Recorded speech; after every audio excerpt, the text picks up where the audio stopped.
Your Honda talks to you constantly, not just through sounds, but through lights, smells, smoke, and the way it feels underneath you. Most of these signals show up well before anything serious happens, giving you a real window to catch a problem while it's still small and inexpensive. The trouble is, a lot of riders either don't recognize these signs or talk themselves out of taking them seriously, assuming the best case instead of actually checking. Here are 10 Honda motorcycle warning signs you should never ignore.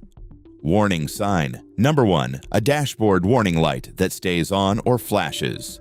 Warning sign number 1 is a dashboard warning light that stays on or starts flashing, whether that's a check engine equivalent indicator, an ABS light, or another system warning specific to your model. Modern Hondas, from the CB500F to the Africa Twin, use these lights to communicate a stored fault detected by the bike's onboard electronics, and a light that stays on after startup, rather than briefly illuminating as part of a normal bulb check, means the system has flagged something worth investigating, not something to dismiss simply because the engine still turns over and runs. Riders sometimes assume a warning light is a minor glitch, especially if the bike still seems to run fine, and continue riding without checking it, which is an understandable reaction, but not a reliable one, since dashboard lights aren't designed to trigger for cosmetic reasons. The problem with that assumption is that plenty of genuine issues, from a loose sensor connector to a more serious fault,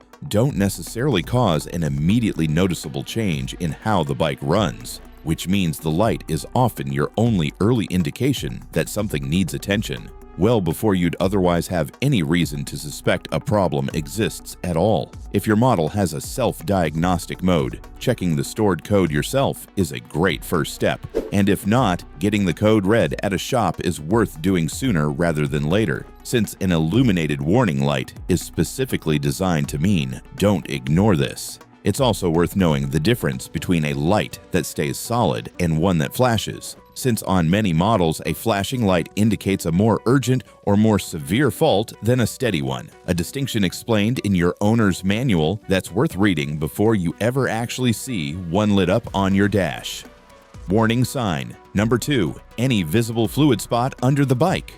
Warning sign number 2 is any visible fluid spot underneath your parked motorcycle, whether it's oil, coolant, or fork oil. A healthy Honda shouldn't be leaving puddles or drips of any kind, and the color and location of a spot can tell you a lot before you even open a panel, often enough to make an educated guess about the source before a mechanic even looks at the bike. Dark, oily spots near the engine cases usually point toward an oil leak. Greenish or brightly colored fluid suggests coolant, and a lighter, thinner fluid near the front forks points toward a fork seal starting to weep. This affects every model on the lineup, since any Honda with these fluid systems can develop a leak given enough time, wear, or a damaged seal or gasket, whether that's a Grom parked in a home garage or a gold wing that's covered serious touring mileage. Riders sometimes dismiss a small spot as condensation or assume it's not significant enough to investigate, especially if the bike doesn't seem to be losing a noticeable amount of fluid quickly, which is a natural assumption but one worth double-checking rather than simply accepting. The reality is that a small leak rarely stays small, and catching a seal or gasket issue early before the affected system runs critically low is considerably simpler and less expensive than addressing the damage caused by prolonged fluid loss, whether that's a scored fork tube or an engine that's been running low on oil for longer than anyone realized. A simple habit worth building is glancing under your bike each time you walk up to it before a ride, since a fresh spot is easy to notice against clean pavement, but much harder to identify after it's had time to spread or after several rides have tracked it around your parking area. Warning sign number 3. Exhaust smoke. That's an unusual color. Warning sign number 3 is exhaust smoke that's an unusual color, since normal combustion on a healthy, warmed-up engine shouldn't produce visible smoke at all beyond a brief puff on startup in cold weather, and any smoke that lingers beyond that brief moment is worth paying attention to rather than dismissing as ordinary exhaust vapor. Blue-tinted smoke typically points toward oil being burned in the combustion chamber, often from worn piston rings or valve seals, an issue that can show up on higher mileage engines across the model range. White smoke, if it's not simply condensation burning off on a cold morning, can indicate coolant entering the combustion chamber, a more serious sign relevant to any liquid-cooled model like the Africa Twin or CBR 650R. Black smoke usually points toward an overly rich fuel mixture, which can stem from a fuel system issue, or, on some models, a failing sensor feeding incorrect data to the ECU, and it's often accompanied by a noticeable drop in fuel economy, even before the smoke itself becomes obvious. Riders sometimes see a small amount of smoke and assume it's just normal exhaust vapor, particularly in cold weather when condensation genuinely does produce a brief white puff that clears quickly. The distinction that matters is persistence. Brief vapor on a cold start is normal, while smoke that continues once the engine is warm, or that has a distinct blue or black tint, is a sign worth having diagnosed before it progresses. It's worth training yourself to actually look at your exhaust occasionally, particularly on a cold start, since most riders are focused on getting moving rather than checking what's coming out of the tailpipe, which means a developing smoke issue can persist for weeks or months before anyone following you happens to mention it. Warning sign number 4, a burning smell while riding. Warning sign number 4 is a burning smell while riding, which can originate from several different sources depending on exactly what it smells like. And learning to distinguish between these different smell profiles is genuinely useful, since it can point you toward the right area to check before you've even pulled over. A sharp, acrid smell can point toward an electrical issue, like insulation overheating on a wire or connector. A smell resembling hot oil often means oil has contacted a hot exhaust component, sometimes from a minor external leak. And this particular smell tends to be most noticeable right after the bike has been ridden hard enough to get the exhaust fully hot, then parked, since the residual heat continues cooking off any oil that's made contact. A smell of hot metal or friction can indicate a dragging brake caliper that isn't fully releasing after use. This applies broadly across models, since electrical systems, exhaust components, and brakes exist on every Honda motorcycle regardless of type. Riders sometimes attribute a burning smell to something external like another vehicle or roadwork, especially in traffic where ambient smells are already mixed and hard to isolate. If a burning smell seems to follow you consistently and doesn't match anything happening around you externally, pulling over to let the bike cool and doing a visual check, looking and carefully feeling for unusually hot components away from moving parts, is a reasonable next step before continuing to ride. It's worth paying attention to exactly when the smell appears too, whether it's constant, only after hard braking, or only at idle, since that timing is often a useful clue in narrowing down which of the possible sources is actually responsible. Warning sign number 5, a climbing temperature gauge or a fan that won't stop.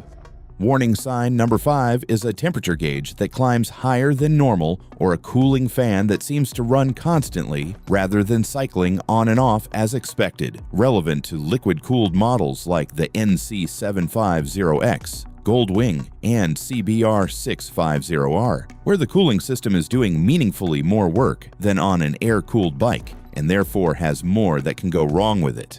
A properly functioning cooling system keeps engine temperature within a consistent, predictable range, with the fan cycling on during low-speed riding or traffic and off once the system has cooled sufficiently. A gauge trending upward beyond its normal range, or a fan that runs nearly non-stop even at speed, can indicate low coolant, a failing thermostat, a clogged radiator, or a water pump issue. Riders sometimes notice this gradually rather than suddenly, which can make it easy to adjust to a slightly higher baseline temperature without registering that something has changed, especially on models where the gauge itself is a simple analog needle rather than a precise digital readout. Continuing to ride with a genuinely overheating engine risks warping the cylinder head or damaging other components that depend on staying within a specific temperature range, so a climbing gauge is worth pulling over for and investigating rather than hoping it resolves on its own. Getting familiar with where your specific bike's gauge normally sits during easy highway riding versus stop-and-go traffic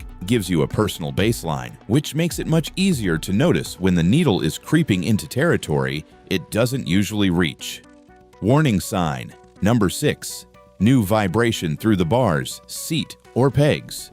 Warning sign number 6 is new vibration coming through the handlebars, seat, or foot pegs that wasn't present before, felt across the entire range of Honda motorcycles, from cruisers like the Rebel 500 to adventure bikes like the Transalp, and worth taking seriously precisely because vibration is often one of the earliest physical symptoms of a developing mechanical issue. Vibration can stem from a range of causes depending on where it's felt most. Handlebar vibration often points toward wheel balance or front-end components. Foot peg vibration can relate to engine mounts or drivetrain components, and vibration that changes specifically with engine speed often points towards something happening within the engine itself. Riders sometimes assume vibration is just a characteristic of their particular bike, especially larger displacement engines that naturally have some baseline vibration by design, which can make a genuine new development harder to distinguish from the bike's normal personality. The distinction worth paying attention to is change, not the presence of vibration itself, but a noticeable increase or a new vibration pattern that wasn't there when the bike was newer or more recently serviced.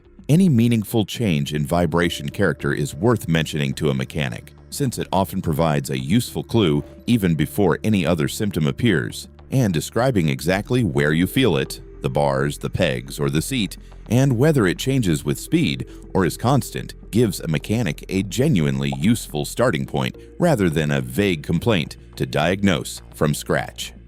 Warning number 7. The bike pulling to one side under braking.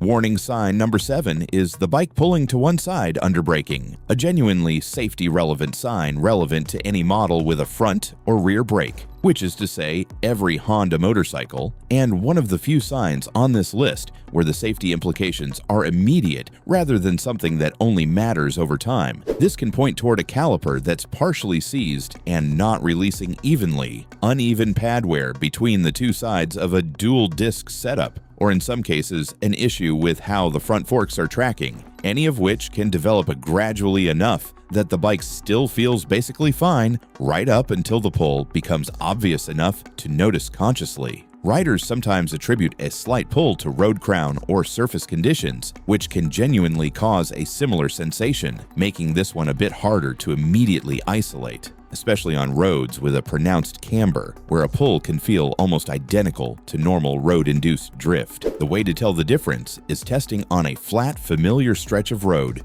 you know well, braking normally, and paying attention to whether the pull is consistent regardless of road surface. If it is, this is worth having inspected promptly, since braking is one of the few systems where inconsistent performance has a direct and immediate safety impact rather than being purely a cost concern. It's also worth checking whether the pull happens under light braking, hard braking, or both, since a pull that only appears under harder braking can point toward a slightly different cause than one that's present even during gentle, everyday stops. Warning: sign number 8. Uneven or unusually rapid tire wear.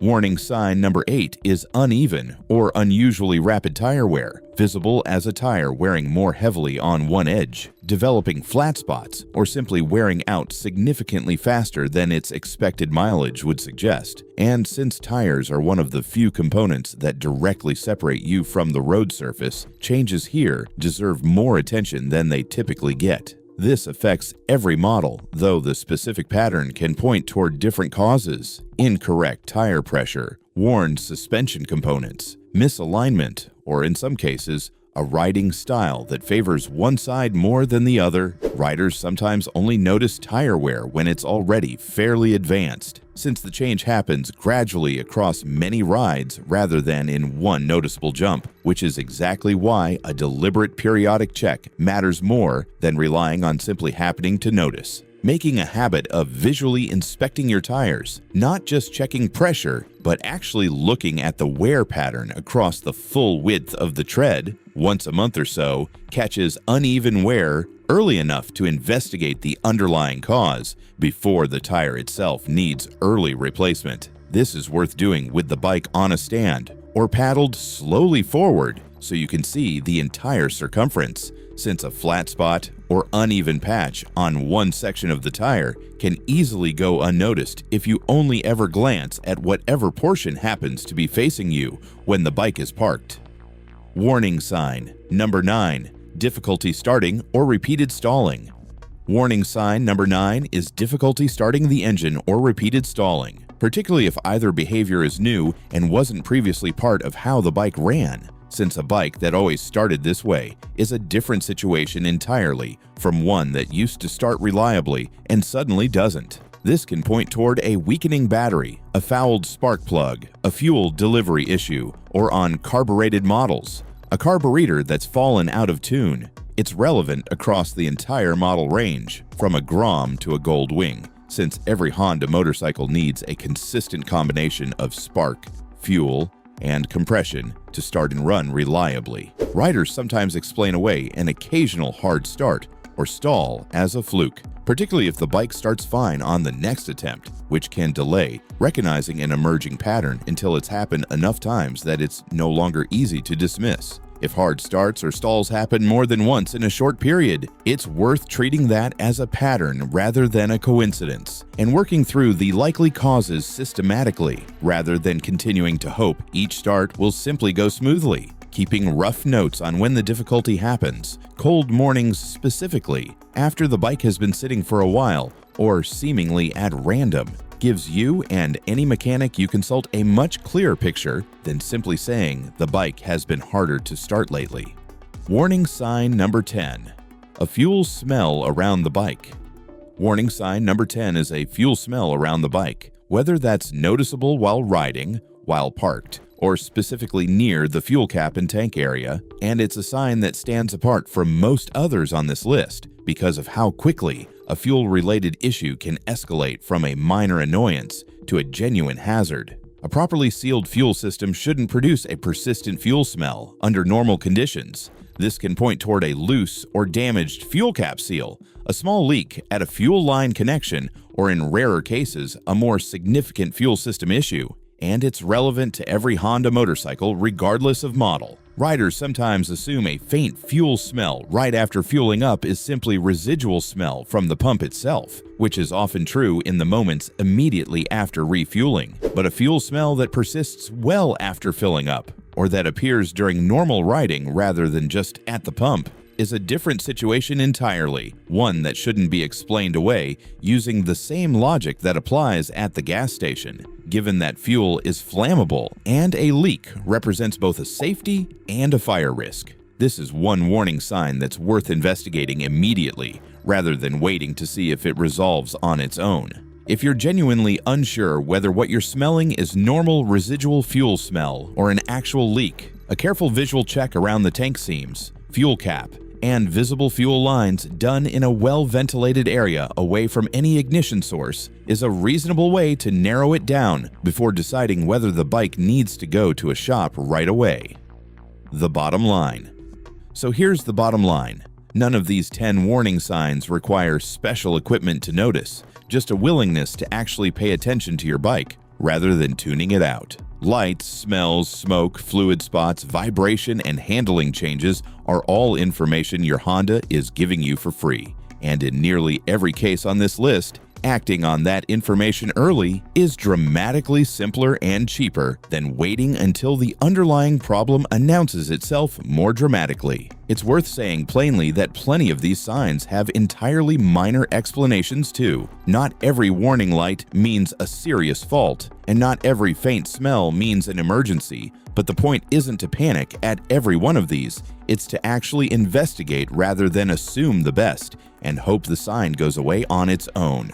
The riders who avoid serious repairs generally aren't the ones with the most mechanical knowledge. They're the ones who take 5 minutes to walk around their bike, glance at the dash, and notice when something's different, then actually follow up on it. Building that kind of routine awareness, checking in on your bike the same unhurried way each time, rather than only when something already feels wrong, is what turns these 10 warning signs from a source of anxiety into simply useful information you know how to act on. If you recognized any of these on your own bike while watching this, that's exactly the kind of awareness that keeps small problems small. If this helped you catch something on your own Honda, consider subscribing for more honest, practical Honda content, and ride safe out there.